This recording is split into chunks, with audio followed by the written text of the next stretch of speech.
Mother सुहाग online classes में आप सभी का स्वागत है। जैसा कि आप लोगों को पार्ट 5 मुगल साम्राज्य का अध्ययन करा रहे थे, इसमें आपको बाबर के कुछ जीवन से संबंधित घटनाओं का वर्णन किया था और मुगल काल की स्थापना के बारे में बताया। आज हम इसी के आगे से बाबर और हुमायूं के बारे में चर्चा करेंगे। तो हम बाबर के विषय में तो बता चुके हैं, अब हम हुमायूं के विषय में चर्चा करेंगे। हुमायूं जो था वो बाबर का पुत्र था। कौन था हुमायूं?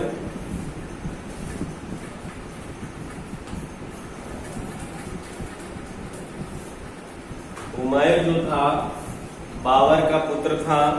इसका जीवन काल जो है 1530 से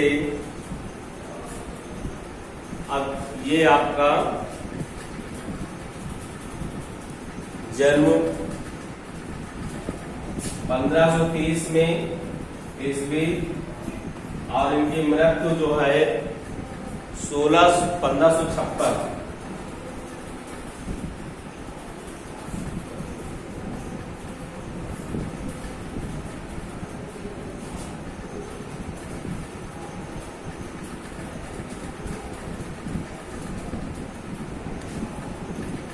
इसको चाहे रहने दीजिए, इसी से समझ लीजिए।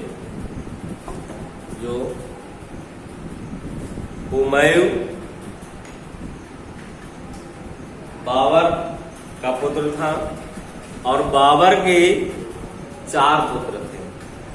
उनमें से बाबर के मृत्यु के बाद हुमायूं को 1530 ईस्वी में गद्दी पर बैठाला गया और वह दिल्ली के सिंहासन को संभाला। हुमायूं का नाम नसरुद्दीन था। उसने सिंहासन पर बैठते समय हुमायूं की उपाधि धारण की। हुमायूं का जो पुराना नाम था वो क्या था? नसरुद्दीन था। और जब वो गद्दी पर शासक बन गया तो अपना नाम क्या रखवा लिया? हुमायूं। हुमायूं शब्द का अर्थ होता है भाग्यशाली। हुमायूं शब्द का अर्थ क्या होता है? भाग्यशाली। हुमायूं के 3 भाई थे, कामरान, अस्करी, हिंदाल। यानी आपको कहने का तात्पर्य है जो बाबर था, बाबर के 4 पुत्र थे। बाबर के कितने पुत्र थे? 4 पुत्र थे। 4 पुत्र में आपका पहला हुमायूं, इसके बाद कामरान, अस्करी और हिंदाल थे। जो सबसे बड़ा पुत्र था वो हुमायूं था। तो बाबर के आदेशानुसार उसने अपने सभी भाइयों के साथ प्रेम पूर्वक व्यवहार किया। उसने कामरान को काबुल और गंधार का सूबेदार बनाया, अस्करी को समर की जागीर दी तथा हिंदाल को मेवाड़ का शासक बनाया। हुमायूं को अपने भाइयों का विद्रोह झेलना पड़ा। जब ये हुमायूं अपने राज्य को 4 भागों में बांट दिया। एक भाग हुमायूं का हो गया और 3 भाग तीनों भाइयों में बांट दिया। तो ये राज्यों के क्या हो गए? टुकड़े 4, यानी इसके छोटे छोटे टुकड़ों में बढ़ गया। अब ये आपस में ही ये चारों भाइयों में क्या हो गया? विद्रोह हो गया। तो हुमायूं अपने भाइयों का विद्रोह भी झेलना पड़ा। अब इसमें आगे देखिए, दूसरी ओर अफगान और राजपूत मुगलों को भारत से बाहर खदेड़ने में लगे थे। जो अफगान थे वो मुगलों को भारत से भगा देना चाहते थे और बंगाल का अफगान शासक शेर खां दिल्ली का शासक बनने की महत्वाकांक्षा रखता था। जो अफगान का सरदार था वो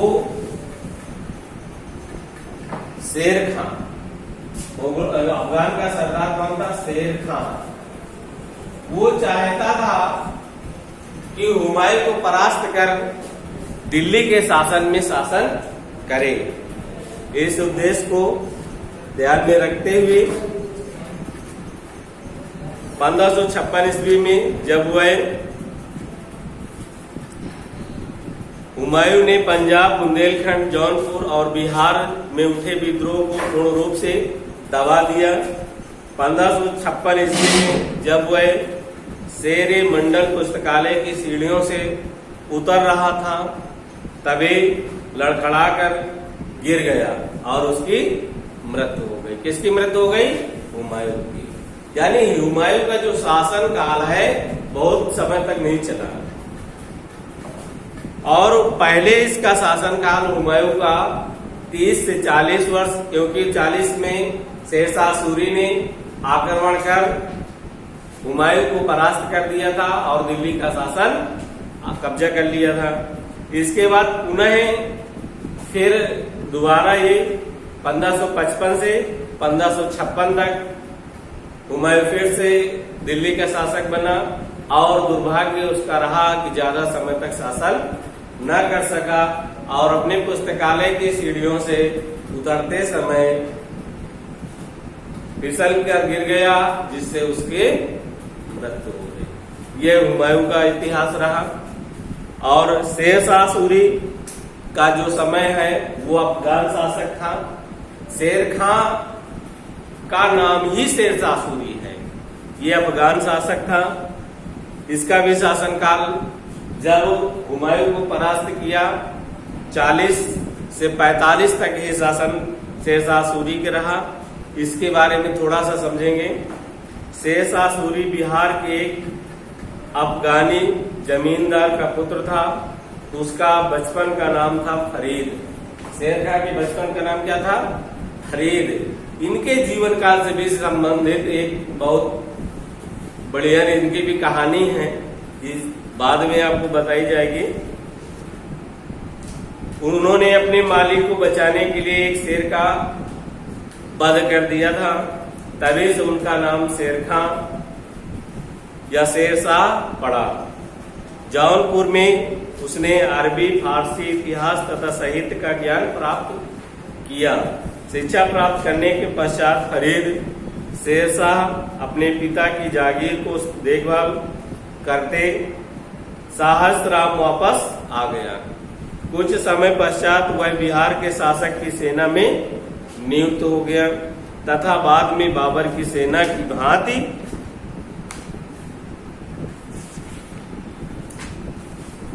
लास्ट में उसने जब पश्चिम बंगाल की सेना में भर्ती होने के बाद फिर वो धीरे से क्या किया, मुगल काल की सेना में भी वो भर्ती हो गया।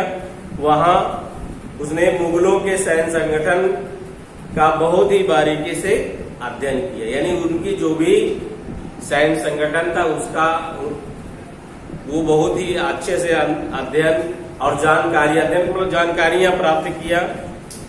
धीरे धीरे शक्तिशाली होता गया और अंततः उसने हुमायूं के राज्य पर आक्रमण कर दिया, जिससे हुमायूं की पराजय हुई और शेरशाह विजय को प्राप्त हुआ।